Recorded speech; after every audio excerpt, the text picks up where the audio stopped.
నంద్యాల జిల్లా ఆత్మకూరు మున్సిపాలిటీ పరిధిలో కలుషిత నీరు తాగి ముగ్గురు మృతి చెందారు. 3 రోజుల క్రితం తాగునీటి పైప్ లైన్ల నుంచి కలుషితమైన మురుగునీరు వచ్చింది. ఈ నీరు తాగడంతో 10 మంది ఆరోగ్యం విషమించి ఆసుపత్రిలో చికిత్స పొందుతున్నారు. కలుషిత నీరు తాగడంతో అనారోగ్యానికి గురై 3 రోజుల నుంచి 2 మృతి చెందగా నేడు మరొకరు చనిపోయారు. వాంతులు విరేచనాలతో చికిత్స పొందుతూ రామచంద్ర నాయక్ అనే వ్యక్తి వాళ్ళ కర్నూలు ప్రభుత్వ హాస్పిటల్లోనే చనిపోయాడు. అతిసారంతోనే మరణాలు సంభవిస్తున్నాయని స్థానికులు చెబుతున్నారు. అయితే అధికారులు మాత్రం అతిసారం లేదని చెప్తున్నారని ఆగ్రహం వ్యక్తం చేస్తున్నారు. తమ గ్రామానికి రాకుండా పరీక్షలు చేయకుండా ఎలా నిర్ధారిస్తారని ప్రశ్నిస్తున్నారు.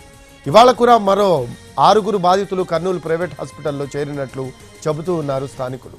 ఇప్పటికైనా అధికారులు స్పందించి చర్యలు చేపట్టాలని డిమాండ్ చేస్తూ ఉన్నారు స్థానికులు.